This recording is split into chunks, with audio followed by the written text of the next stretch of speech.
कैसे हैं? उम्मीद है कि खैरियत से होंगे, अल्लाह के करम के साए में होंगे।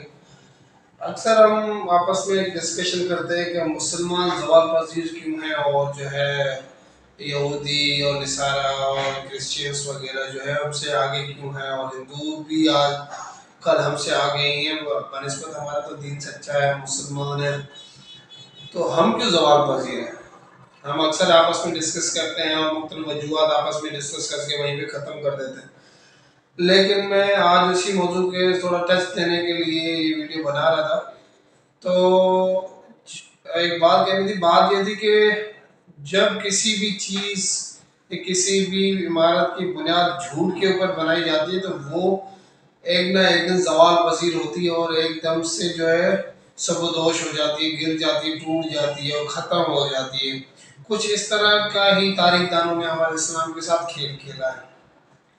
अब अगर हम बड़े दूर कहीं नहीं जाए तो हम अगर अपनी पाकिस्तान के से सूबा सिंध की अगर हम मिसाल ले लें कि सूबा सिंध एक हमेशा सब शादाब, खुशहाल और मादनी वसीलों से भरपूर और माला माल एक खिता रहा है और है अभी तक।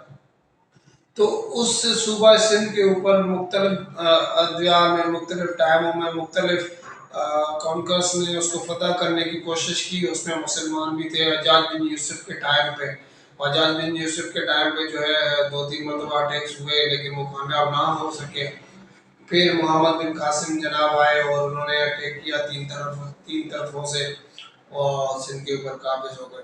अब इस सारे अटैक के पीछे एक मन गढ़ंत कहानी बनाई गई, स्क्रिप्ट एक बनाया गया। स्क्रिप्ट ये बनाया गया कि भाई मोहम्मद बिन कासिम ने अटैक क्यों किया। मोहम्मद बिन कासिम ने भाई अटैक किया था कि वो महाराजा डार जो है अपने जो है बहन के साथ शादी कर रहा था और जिना करने की कोशिश कर रहा था, और उसकी बहन ने जो है एक खत लिखा था या मदद मांगी थी हज्जाज बिन यूसुफ से कि आओ मेरी मदद करो और मुझे बताओ मेरे भाई से।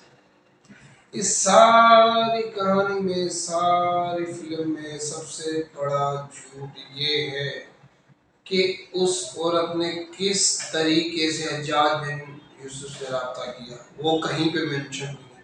और दूसरा रब्ता उससे किया जा रहा है जो खुद जानी, शराबी, कबाबी है।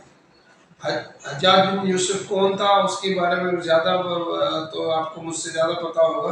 बस इतना कहूँगा कि हज्जाज बिन यूसुफ वो फासिक इंसान था बनु उमैया का, जिसने हज़रत अबू बकर सिद्दीक़ के फर्जंद मोहम्मद बिन बकर, मोहम्मद बिन बकर कौन, जिसको अली अलैहिस्सलाम ने पाला था, इमाम हसन हुसैन के साथ खेला था, उसको जिंदा गधे के पेट में डाल के झलवाया दिया था।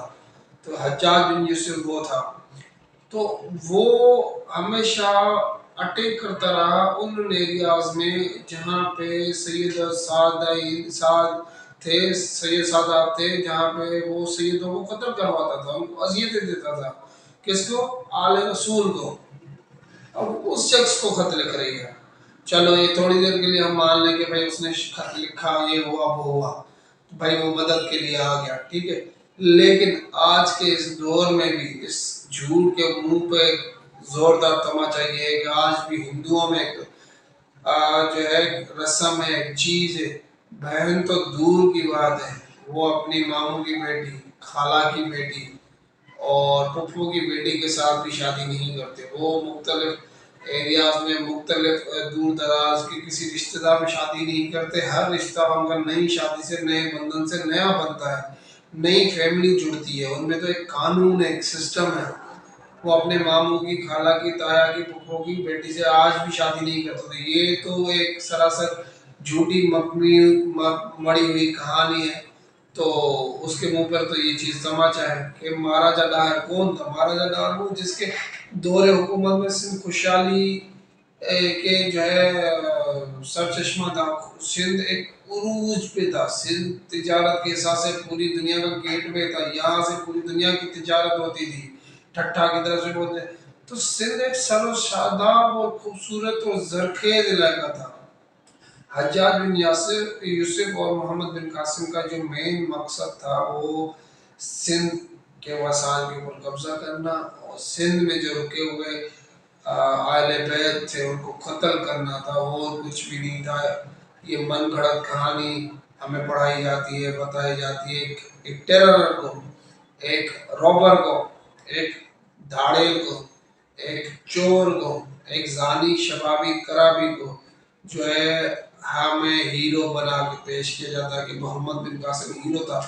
بھائی ہیرو تو مہاراجہ ڈاہر تھا جس نے اپنی زمین، سرزمین، اپنی عورتوں، اپنی قوم کی حفاظت کرتے ہوئے اپنی زمین کے اوپر جان دے دی۔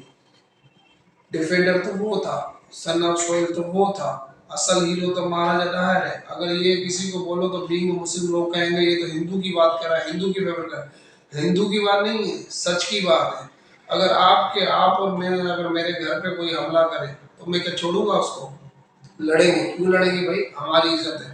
تو زمین بھی مہاراجہ ڈاہر کی عزت تھی، ماں مانا جاتا ہے زمین کو، تو وہ اپنی ماں کے لیے لڑا اور مر گیا۔ اور اگر حجاج بن یوسف اس کی کال پہ آیا تھا تو پھر سندھ کی بہو بیٹیوں کو بغداد کے جو ہے بازاروں میں کیوں بیچا گیا؟ سندھ سے کتنے نوادرات، ہیرے، ذخیرے، سون، یہ وہ بہت سارا نکال کے کیوں ادھر لے کے چلے گئے عراق کی طرف؟ تو حجاج بن یوسف ایک ظالم شخص تھا اور محمد بن قاسم کوئی ہیرو نہیں تھا، روبر تھا، ٹیرر تھا۔ تو اب جب تک ہم مسلمان حقیقی زندگی، حقیقت کے اوپر مبنی چیزوں سے انکساری ختم کر کے اور جھوٹی چیزوں پہ انکسار کریں گے تو پھر ہم زوال پذیر ہی ہوں گے۔ جیسے مثال کے طور پر اس کی چھوٹی بات تو چھوٹی ہے لیکن اس کے اوپر اس کے اندر بہت ساری چیزیں مبنی ہیں۔ جیسے کہ ہم اکثر ہمیں پتہ نہیں ہے قرآن کی کسی آیت کا تفسیر کا، لیکن ہم کوئی بات کرتے ہیں تو پھر ایک دم سے توپ دیتے ہیں قرآن کے اوپر، یہ قرآن میں لکھا ہوا۔ بھائی کہاں لکھا ہوا؟ یہ حدیث میں، کون سی حدیث میں، کون راوی ہے؟ نہیں پتا، بس منہ سے بولتے ہیں قرآن میں لکھا ہوا، راوی لکھا ہوا۔ لیکن سیم اسی جگہ پہ ایک یہودی، ایک عیسائی، ایک انصار یہ کیا کرتا ہے؟ وہ ریسرچ کرتا ہے ہمارے قرآن سے اور وہ کہتا ہے کہ ہم نے ریسرچ کی ہے۔ جھوٹا نہیں ہے، اس نے ریسرچ کی ہے، کس سے؟ قرآن سے۔ لیکن سچ اس کا یہ کہ اس نے ریسرچ کی ہے۔ ہم ریسرچ نہیں کرتے۔ ہمارے اسکول آف تھاٹس ہمیں یہ نہیں بتاتے۔ ہمارے اسکول آف تھاٹس میں ہمیں کیا پڑھا جاتا ہے؟ جو ہے نماز میں ٹکنوں کے اوپر پانچے کیے جائیں، یا یہاں پہ کیے جائیں، ہاتھ یہاں باندھے جائیں، یہاں باندھے جائیں، رفع دھر کی جائے، نہیں کی جائے۔ ہمیں مختلف چیزوں میں الجھایا گیا ہے۔ یہ ایک انگریز کی سازش ہے، ہمیں مختلف چیزوں میں الجھا کے ڈیوائڈ اینڈ رول کر کے ہمارے اوپر آج بھی وہ ہمارے ذہنوں کے اوپر قابض ہے۔ جب تک ایک اللہ کا دین ہمارے دل اور دماغ کے اوپر نہیں ہوگا اور ہم ان کو فالو کریں گے، آج بھی ہم آپس میں بیٹھ کے مثالیں دیتے ہیں بل گیٹس کی، اس کی کیوں مولا علی کی کیوں نہیں دیتے، مولا حسن کی کیوں نہیں دیتے، مولا حسین کی کیوں نہیں دیتے، اصحاب رسول کی کیوں نہیں دیتے، رسول اللہ صلی اللہ علیہ وسلم کے فرمان کیوں نہیں بتاتے؟ ہم جو ہے ایڈیمس بتاتے کس کے؟ ولیم ورڈسورتھ کے، شیکسپیئر کے۔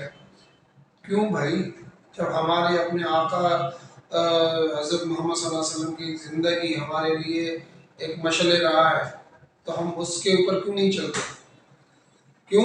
کیونکہ ہم زوال پذیر ہونا پسند ہے، ہمیں یہ کپڑے پسند ہیں، ہمیں شو پسند ہے، ہمیں عاجزی انکساری پسند نہیں ہے۔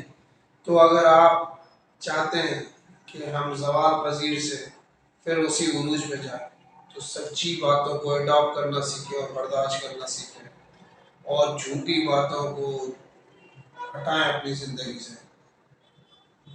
تو آپ تک بات پہنچانے کا مین مقصد یہ تھا کہ مہاراجہ ڈاہر کوئی ظالم نہیں تھا، کرول نہیں تھا، وہ ایک ڈیفینڈر تھا، سن آف سوائل تھا۔ اگر ظالم تھا، کوئی کرول تھا تو وہ محمد بن قاسم تھا اور حجاج بن یوسف تھا جو سیدوں کو قتل کرنے کے لیے سندھ کا رخ کیا اور سندھ کی جو ہے ملکیت کو اور ان کے وسائل کو لوٹ کے وہاں لے کے گئے، سندھ کی عزتوں کو جا کے بغداد کی بازاروں میں بیچا۔ تو اپنی آنکھوں کو، دماغ کو، دل کو کھول کر تسلیم کریں کہ مہاراجہ ڈاہر ڈیفینڈر تھا، نہ کہ ظالم تھا، اور چور اور ٹیرر اور رابر محمد بن قاسم تھا۔ اگر آپ کو بری لگی ہو بات تو I am sorry for it, لیکن سچ ہی ہے۔ اللہ حافظ۔